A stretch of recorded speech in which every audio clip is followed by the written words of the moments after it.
Olá, começa agora mais uma entrevista especial da série com os senadores eleitos em outubro de 2010. O nosso convidado para este programa é o senador eleito pelo PP de Alagoas, Benedito de Lira. Senador, muito obrigada por conversar com a gente. Queria que o senhor começasse esse programa falando sobre suas origens, sua família, sua história. Em primeiro lugar, eu quero agradecer a oportunidade e fazer alguns acréscimos com relação à sua primeira informação, no que diz respeito à minha origem, à minha vida, ao meu nascimento e ao início da minha vida pública. Além de eu ser vereador em Junqueiro, na minha cidade natal, posteriormente eu fui candidato a vereador em Maceió e eleito vereador em Maceió, depois fui presidente da Câmara Municipal de Maceió e em determinado momento assumi interinamente a prefeitura da capital. Depois fui candidato a deputado estadual, em 1982. Ganhei a eleição e houve um fato político interessante. É que eu quebrei um tabu há mais de 40 anos na Assembleia Legislativa de Alagoas. Nunca um deputado eleito no seu primeiro dia de mandato fosse o presidente da casa. E eu fui para esse desafio e disputei a eleição da presidência da Assembleia e ganhei a eleição. Fui presidente da Assembleia de Alagoas por 2 períodos. 1983 e 84, 93 e 94. E em diversas oportunidades assumi o governo do Estado, interinamente, lógico, como presidente da Assembleia. Quando o governador viajava e que na ausência do vice-governador, eu então assumi a presidência, assumi o governo do Estado. E depois então fui secretário de Estado, secretário do Trabalho e Ação Social. E a partir daí, em 1994, eu disputei meu primeiro mandato de deputado federal. Vim para Brasília e realmente em Brasília eu fiz um bom trabalho. Reputo um bom trabalho porque eu tive o mandato de 94 a 98. Em 98 houve uma eleição e eu fui candidato numa chapa como vice-governador e o candidato a governador, na oportunidade, perdeu a eleição e eu passei 4 anos fora do mandato. Em 2002 eu retornei como candidato e logicamente ganhei a eleição. E vim para cá em 2002, 2006, eu fui o deputado mais votado de Alagoas, daquela legislatura. Passado esse período, eu então achei que devia ser candidato a senador da República. E o senhor veio ao Senado como apontado como uma surpresa eleitoral naquele momento em que as eleições, 6 meses antes, pareciam definidas entre 2 outros candidatos. O senhor que não estava nem aparecendo na ponta como entre os favoritos do eleitorado naquele momento, desponta como o senador mais votado. Havia uma preocupação dos meus amigos, dos meus correligionários, da minha base eleitoral como deputado federal, Ângela, de que não sabia o motivo de eu sair candidato ao Senado, quando eu tinha uma reeleição, até certo ponto, tranquila, com relação à renovação do mandato de deputado federal. Mas eu tinha dito há algum tempo aos amigos que se tivesse oportunidade, eu sairia candidato ao Senado em 2010. E, independentemente de quem estava indo disputar o mandato, eu sabia perfeitamente que a eleição era difícil. De alguma forma, sua campanha foi centrada no fato de que o senhor era uma antítese a uma das candidatas que era a senadora Heloísa Helena. O senhor acha que essa antítese vai marcar sua atuação aqui no Senado? Não, eu tenho como posição política ao longo da minha vida trabalhar. Eu sempre gostei de trabalhar, eu sempre acho que o mandato é para você fazer alguma coisa em benefício da sociedade, principalmente do meu estado. Meu estado é um estado pobre, é um estado que é detentor hoje, lamentavelmente, dos piores índices sociais do Brasil. É o último no ranking dessa condição. Então, ao mandar alguém para a Casa do Congresso Nacional, quer seja para a Câmara ou para o Senado, a Alagoas manda na expectativa de que o seu representante ele possa desempenhar o mandato com dignidade, com responsabilidade e, acima de tudo, defendendo os interesses do seu município, do seu estado. Quais são esses interesses hoje na avaliação do senhor? O estado de Alagoas, ele tem o pior índice da educação, tem o pior índice na segurança pública, tem o pior índice social. E como uma atuação no Congresso, tem o pior índice da infraestrutura. Senador? O que é que cabe à bancada federal em Alagoas, de Alagoas, do Congresso Nacional e particularmente do Senado?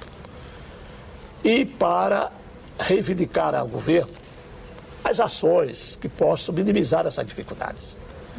Porque diz a nossa Constituição que as regiões, os desiguais, terão que ser tratados desigualmente. Você não pode tratar Alagoas, por exemplo, como São Paulo, que é o maior estado da federação, tem os seus problemas? Tem, mas tem uma coisa diferente. Senador, mas como? Como o Congresso pode ajudar? O que deve ser feito?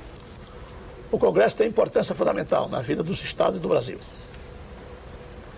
A ação parlamentar de cada um dos senadores, ou da bancada do Senado, de Alagoas no Senado Federal, é reivindicar ao governo os projetos estruturantes para Alagoas.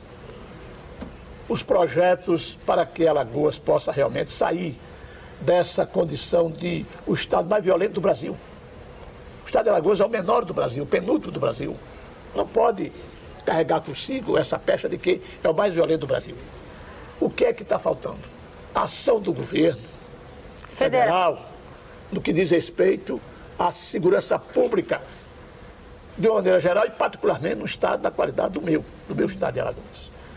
As ações que foram postas, por exemplo, em prática pelo governo federal para conter a violência, minimizar a violência do estado como o Rio de Janeiro, deverá ser a mesma coisa para Alagoas. E com muito mais razões, porque é um estado menor e que, apesar dos grandes problemas, mas que as ações deverão ser muito menores do que aquelas que são desenvolvidas como um estado como o Rio de Janeiro. Então é preciso essa ação. Ao longo da história do Brasil, sempre tratou o Nordeste como uma região à margem do desenvolvimento, à margem do processo de desenvolvimento.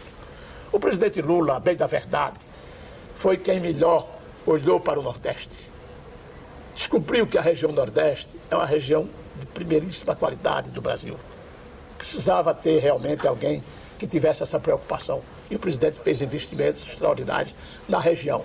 Mas como ela vem acumulando dificuldades ao longo da história do Brasil, é lógico que precisa haver muitos governos que tenham a mesma percepção que teve o presidente Lula. Então, o estado de Alagoas precisa realmente das ações do governo federal para melhorar a sua condição de vida. Nem que seja de intervenção no caso da segurança, como aconteceu no Rio.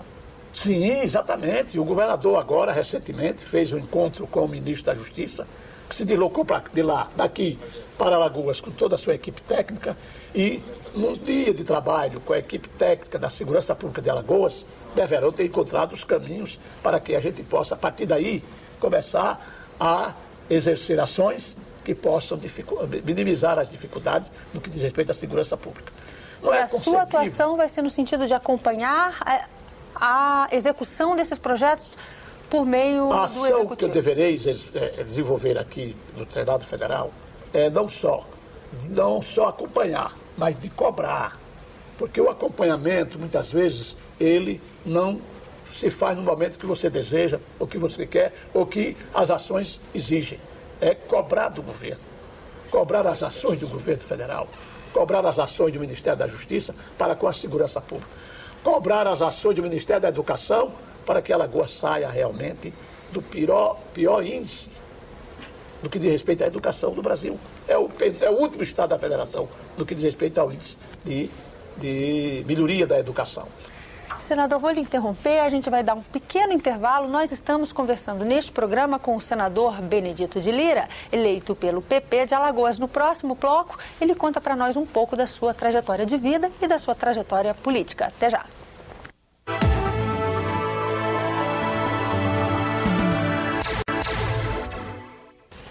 Voltamos agora a conversar com o senador Benedito de Lira, que no primeiro bloco falou muito sobre sua proposta de atuação para o Senado, um pouco sobre sua trajetória política, mas eu queria voltar ao início de tudo. O senhor, uma criança pobre, de uma família humilde da cidade de Junqueiro, interior de Alagoas, vem a se tornar um senador da República. Como é que acontece essa trajetória política? Como a política entra para a sua vida? Em primeiro lugar, eu acredito muito no destino. As coisas acontecem porque tudo está traçado. Eu acredito muito em Deus, E eu confesso que tudo que eu alcancei da minha vida teve o dedo dele para que eu pudesse chegar onde cheguei. Realmente eu nasci no meu município de Junqueiro, cidade natal, em 1942, maio de 42. Nos meus primeiros anos de vida, a única coisa que eu observava naquela cidade eram duas ruas. Uma rua do lado direito e outra do lado esquerdo. E eu, garoto, brincando na rua, porque a minha origem, todos os alagoanos sabem, a origem de menino pobre. Tem muitas oportunidades, eu não tinha o que comer, com meus irmãos. E a minha mãe lutou muito para nos criar. E eu botei na minha cabeça que só podia chegar a algum lugar na vida se eu estudasse. Filho de pais pobres, de pessoas pobres, pessoas carentes, teria que ter como instrumento de sobrevivência do futuro, estudar. E eu estudei na escola, no Grupo Escolar Padre Aurélio Góes, no município de Junqueiro. Num determinado momento da minha vida de estudante, em 1957, mês de agosto, faltou a professora da escola, do 4º ano primário. E a diretora da escola, de saudosa memória, a professora Flora Guimarães Soares, ela convidou a professora Ivone Barbosa, que não era do quadro do magistério do Estado, mas era uma professora formada para que ela pudesse tomar conta dos alunos da 4ª série. Para não haver interrupção, considerando que ela não tinha idade, não tinha exatamente a época que podia retornar a professora, ou o professor. E a professora Ivone tomou conta da turma. Todos foram para a professora Ivone, eu não pude ir porque eu não tinha como pagar. Mas não era um colégio público? Você tinha que pagar a professora? A professora, porque a professora não era do colégio, não era pública, era uma professora privada. Ela era uma pessoa, uma moça, como a outra qualquer. Ela tinha apenas um curso de pedagogia, mas não era ainda professora oficial. E ali o senhor enfrentou pela primeira vez o medo de não conseguir frequentar a escola? Mas sem dúvida nenhuma. Meus colegas todos foram para a professora Ivone e eu não pude ir, porque naquela oportunidade se cobrava 60 mil réis e eu não tinha para pagar. E a professora Ivone, num certo dia, eu passando pela porta da escola, ela me viu e perguntou por que eu não estava indo para a escola. Eu disse a ela que eu não tinha condições de pagar. E ela então disse que eu fosse para a escola e quando eu pudesse pagar, eu pagava. E eu fui. Achei aquilo uma coisa fantástica. Fiquei feliz da vida. Ainda hoje eu agradeço a Deus todo dia por ela. E ela ainda viva. Feliz. Vivendo a vida dela com absoluta tranquilidade em Alagoas. E fui para a escola e terminei o meu curso primário com ela. De lá então, para onde ir? Não tinha para onde ir. Eu então tive que depois pagar a professora. Eu fui trabalhar numa fazenda de vizinho, para poder então pagar. Trabalhava no campo, senador? Trabalhei no campo, como criança, meus 13, 14 anos de idade. Para poder então eu ficar livre daquele compromisso que eu tinha com ela. E ela que foi de uma gentileza a toda a prova.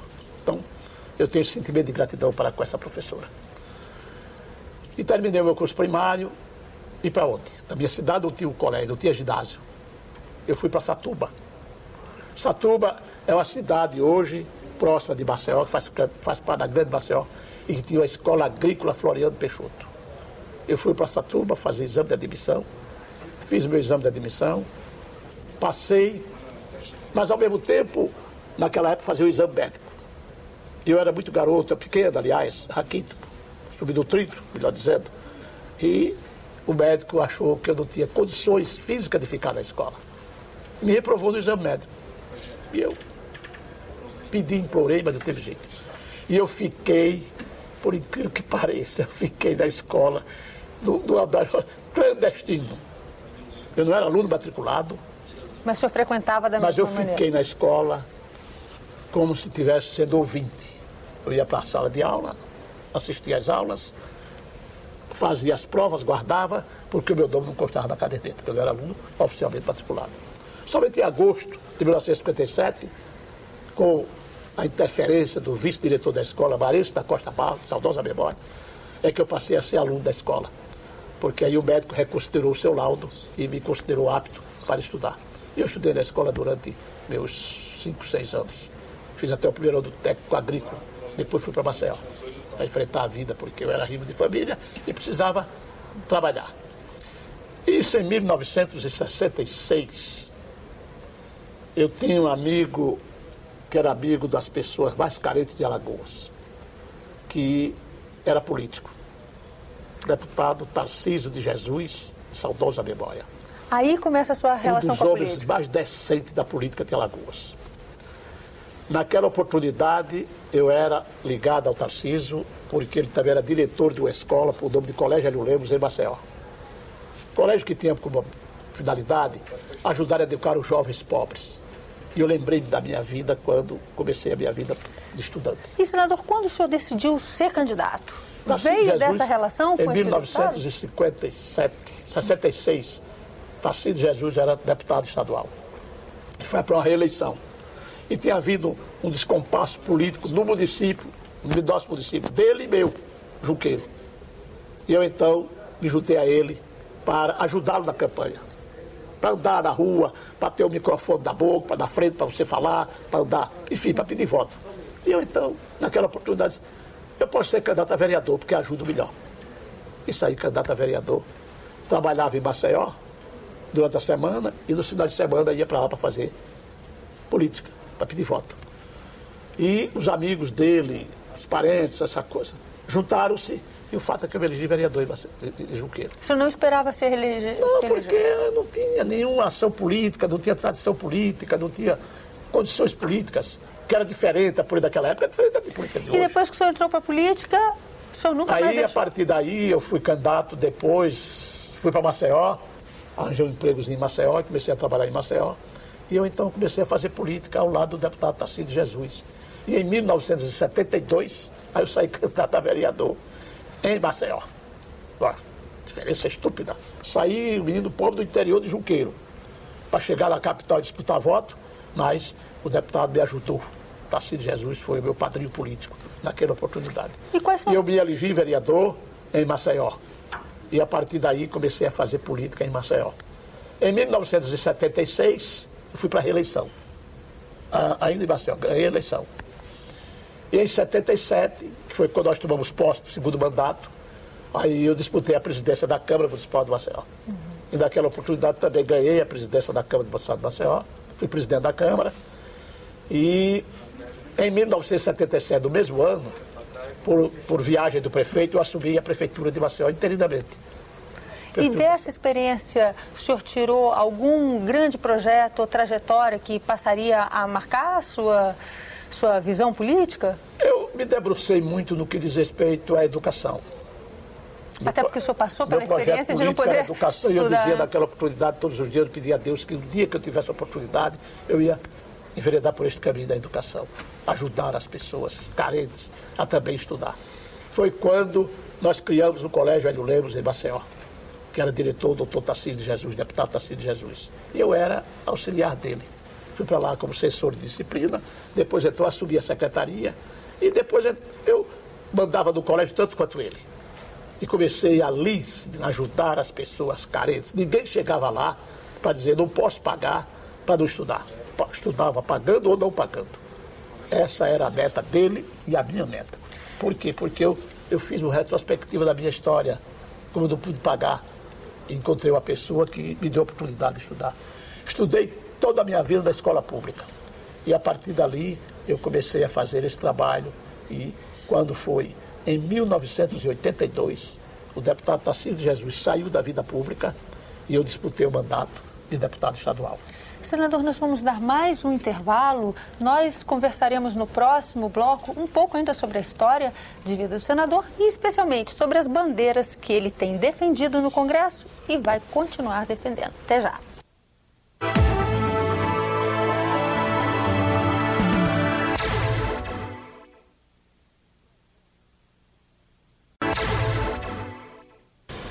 Olá, este é o último bloco da entrevista com o senador Benedito de Lira, do PP de Alagoas. Senador, o senhor vinha contando um pouco da sua trajetória de vida, um pouco da sua relação com a política e dos seus muitas funções e tarefas que o senhor exerceu na vida pública em Alagoas. Eu queria falar agora da sua atuação como parlamentar federal. O senhor contou aqui para nós que chegou aqui depois de muitas experiências distintas. Quais são os destaques dessa sua atuação? Quais são suas principais realizações? Ângela, teve um fato político que me marcou muito na minha eleição de candidato a deputado federal, em 2002, aliás, dizendo. Andando pela minha cidade, me deparei com um quadro triste. Uma mãe com 2 crianças morando no buraco. Aquilo me marcou. E eu então pedi a Deus, se eu chegasse em Brasília, eu iria trabalhar na direção de juntar recursos para fazer casas populares para atender as pessoas carentes do meu estado. Cheguei em Brasília, andei por este caminho. Consegui levar para Alagoas recursos no volume considerável para construir mais de 20 mil casas populares para dar às pessoas carentes, que moravam debaixo da lona, da encosta, das favelas, enfim, as pessoas pobres que não tinham como ter uma casa popular. Além disso, muito recurso para infraestrutura, para fazer saneamento básico, escolas, ginásio de esporte, quadras poliesportivas, hospitais, transporte escolar, ambulâncias e etc. Essa foi a minha ação parlamentar aqui como deputado federal. Tive realmente uma atuação que eu fiquei muito feliz por isso. É evidente que contei com a sensibilidade do governo federal. O governo federal do presidente Lula era ministro da cidade, o ministro mais forte, que deu um apoio muito grande ao estado de Alagoas, mandando os recursos para fazer as obras de estrutura da capital e do interior do estado. Isso realmente deu condições para que eu pudesse pensar numa candidatura ao Senado Federal. E foi exatamente a partir daí que nasceu o desejo de disputar o mandato de senador. Sabia eu perfeitamente da dificuldade que iria encontrar nesta campanha. Primeiro, eu ia disputar a eleição com o senador Renan Calheiros, que era um grande senador, trabalha muito em Alagoas. E era uma outra disputa também, era com a ex-senadora e hoje vereadora de Maceió, Heloísa Helena. Heloísa Helena, que tinha uma posição política considerável, invejável em Alagoas, e em todos os momentos por onde nós andávamos, as pessoas diziam a mim: como é que você tem possibilidade de uma reeleição e você vai para uma disputa dessa? Quando todos diziam que as vagas eram uma da Heloísa e a outra do Renan. E eu então dizia sempre o seguinte: eu nunca vi ninguém ganhar a eleição por antecipação. Eu vou disputar a eleição. E realmente disputei a eleição. Senador, qual foi, na sua avaliação, o momento mais difícil da sua vida pública? Algum momento em que o senhor, por exemplo, foi apontado nos jornais com envolvimento, já que essa coisa de liberação de recursos junto aos ministérios muitas vezes foi apontada como um problema da relação entre parlamento e Congresso? Antes da minha vida pública era muito grande. Durante toda a minha vida eu nunca vi meu nome envolvido em absolutamente nada. Em 2006, eu estava fora de Brasília quando a minha secretária comunica de que a Folha de São Paulo estava publicando a relação de deputados e senadores que tinham colocado emendas para a aquisição de ambulâncias. Porque havia uma empresa que vendia ambulância para os municípios. E, no decorrer do processo, meu nome apareceu, porque a Polícia Federal, naquela oportunidade, viu que o deputado Benedito, e esse deputado Benedito tinha uma interlocução entre ele e o dono da empresa. E ela entendeu que o deputado Benedito era o Benedito Lira. Quando, na verdade, o meu partido tinha 2 deputados por nome de Benedito. E depois, com o decorrer das investigações, e ficou provado que o Benedito não era o Benedito Lira. E naquele momento o senhor viu o seu nome envolvido? Aquilo para mim foi a coisa mais terrível da minha vida toda. Porque eu ocupei todos os cargos públicos em Alagoas, de presidente da Assembleia, presidente da Câmara, governador do Estado, prefeito da capital, secretário de Estado, e o meu nome nunca foi envolvido em nada, absolutamente nada. graças a Deus, nada. E eu vi de uma hora para outra meu nome envolvido nesse tipo de procedimento que não é compatível com a posição de um parlamentar ou de um homem público. E como é que o senhor reagiu naquele momento Eu e virou reagi essa com página? indignidade. Fiz um expediente imediatamente ao Procurador-Geral da República, pedindo que ele determinasse a Polícia Federal, dizendo de quem era aquela voz, que não era a minha voz. Porque eu nunca liguei para ninguém, nunca tratei desses assuntos aqui em Brasília, nem fora dela. E foi feito um processo, um inquérito, e eu fui investigado durante 2 anos. O que foi bom, porque viraram a minha vida toda. E depois eu recebi, em fevereiro de 2010, eu recebi um expediente, aliás, 2009, um expediente do Procurador-Geral da República me comunicando o seu despacho do que diz respeito ao inquérito que eu estava sendo investigado, determinando o arquivamento por falta de provas que pudessem comprometer o exercício do meu mandato ou a dignidade da minha vida. E agora que o Congresso discute reforma política e muito se fala sobre essas relações, esse episódio, de alguma forma, marca, o senhor contou um momento marcante e triste da sua trajetória política, marca a sua visão sobre a reforma política ou sobre as relações com o Congresso? Muda a forma como o senhor se relacionou, se relaciona com o Executivo? Mas isso não tem a menor dúvida disso. Eu acho que as coisas são uma coisa, outra coisa, outra coisa. Por exemplo, a ação parlamentar é aquela convivência permanente entre o governo, as bases do município e a liberação de recursos, que essa, infelizmente, cabe. Por quê? Porque nós não temos o orçamento impositivo. E ainda não tendo o orçamento impositivo, você apresenta as emendas para fazer obras. E depois tem que trabalhar. E você tem que buscar, através das suas ações junto ao governo, a liberação do recurso. O senhor acha, então, que o orçamento impositivo é uma solução? O orçamento era o caminho, o orçamento impositivo, principalmente no que diz respeito às emendas dos parlamentares para a feitura de obras importantes, sociais e estruturantes nos municípios dos estados brasileiros. O parlamentar apresentou a emenda, a partir daí era responsabilidade do Tesouro Nacional em fazer a liberação e a base, o município ou o estado, cuidar exatamente dos projetos para que os recursos pudessem chegar. E há ambiente político para se discutir orçamento impositivo? Já tem um grande segmento do Senado, do Congresso Nacional, melhor dizendo, que pensa desta forma. Se não dizendo, por exemplo, tratar de assuntos específicos do orçamento, mas globalizando o orçamento. É evidente que isso é uma luta que nós vamos ter que, no decorrer do tempo, tentar sensibilizar o governo para que as coisas possam acontecer. Mas eu acho que o caminho é por aí. No que diz respeito à reforma política, nós precisamos realmente fazer uma reforma agora, porque se vocês ficarem isso mais para frente, não se torna fácil fazê-la, porque isso nós já temos a experiência. E não é possível que em cada eleição você tenha uma legislação específica para tratar daquela eleição. Nós precisamos fazer uma lei que possa exatamente, uma reforma, melhor dizendo, que possa exatamente estabelecer todos os regramentos para uma eleição.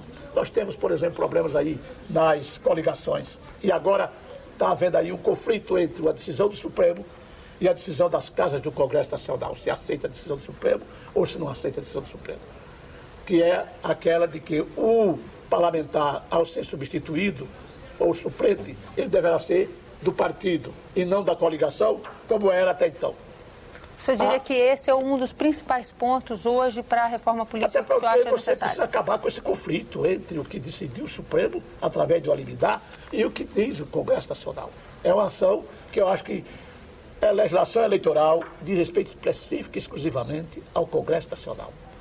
Não é que o Congresso Nacional não deixa de fazer e, num determinado momento, o Poder Judiciário faz. Por exemplo, naquele momento que o Supremo definiu a verticalização, a fidelidade partidária. Por quê? Porque a legislação que nós aprovamos aqui não dizia claramente o que era a fidelidade partidária nem a verticalização. Agora mesmo, nós temos uma série de ações que são adotadas no Congresso e que são muitas vezes contrariadas pelo Poder Judiciário. É preciso que as duas casas do Congresso debrucem sobre isso e façamos uma reforma capaz de desjudicializar o processo eleitoral no Brasil, infelizmente. Uma coisa, por exemplo, que você observa Um juiz de primeira instância afasta o prefeito, afasta São muitos os desafios, São né, muitos senador? os desafios. Por quê? Simplesmente por uma decisão, ou por uma informação, ou por uma denúncia. E que muitas vezes não está apurada ainda. A pergunta não chegou ainda ao seu final da apuração. Aí o juiz de primeira instância afasta o prefeito. Eu tenho um município de Alagoas, por exemplo, que está há mais de 2 anos com prefeitos que não foram os eleitos. Senador... Um presidente de Câmara, uma briga entre os vereadores para saber quem é o presidente, quem não é, para poder então governar o município, e o município perdendo com isso.